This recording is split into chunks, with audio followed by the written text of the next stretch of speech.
नमस्कार, वैशालीज किचन मराठीमध्ये तुम्हा सर्वांचं मनापासून खूप खूप स्वागत। आज आपण बनवणार आहोत डिंक लाडू। त्यासाठी लागणारं साहित्य आपण बघून घेऊया।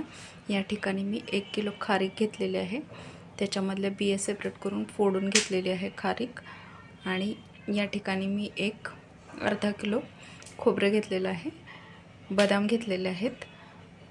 खोबरं आणि बदाम मी वेगवेगळे भाजून घेतलेले आहेत आणि थंड करून घेणार आहे। हे आपण काजू पण आपण याच्यामध्ये भाजून घालू शकतो। आता हे सर्व एकत्र करून मी गिरणीमधून दळून आणणार आहे आणि त्याच्यानंतर मग आपण याच्यामध्ये तळलेला डिंक, वेलची, जायफळ घालून मिक्स करून लाडू, तूप वगैरे घालून लाडू बनवून घेणार आहे। खारीक, खोबरं, बदाम हे सर्व एकत्र करून आपण गिरणीमधून दळून आणणार आहे। जाडसरच थोडंसं आणायचं हे दळून, म्हणजे आपले लाडू छान बनतात। खारीक, खोबरं, बदाम आपण गिरणीमधून दळून आणलेले आहेत, तरी पण मी पुन्हा एकदा मिक्सरमध्ये फिरवून घेतलेलं आहे। डिंक या ठिकाणी तुपामध्ये तळून घेतलेला आहे। थंड झाल्यानंतर आपण मिक्सरमध्ये बारीक करून घेणार आहे आणि याच्यामध्येच मिक्स करून घेणार आहे।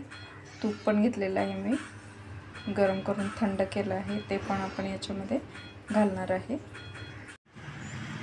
डिंक आपण मिक्सरमधून बारीक करून घेतलेला आहे।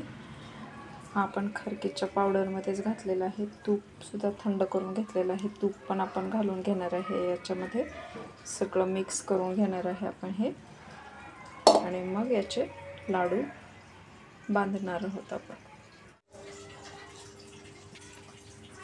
खारीक खोबऱ्याच्या पावडरमध्ये मी डिंक मिक्स केलेला आहे, त्याच्यामध्येच वेलची, जायफळची पावडरसुद्धा घातलेली आहे। मी साखर नाही घालत आहे या ठिकाणी।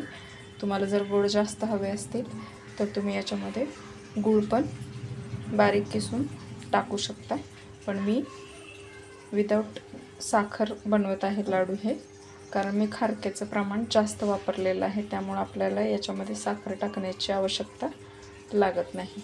तर आपण आता हे लाडू वळून घेणार आहे। आपले डिंक लाडू बनवून तयार झालेले आहेत। बघा किती छान दिसत आहेत हे, तसेच ते चवीलाही लागतात। तुम्ही नक्की बनवून बघा। बिना साखरेने बनवलेले आहेत आपण हे, त्यामुळे अत्यंत पौष्टिक असे हे लाडू आहेत।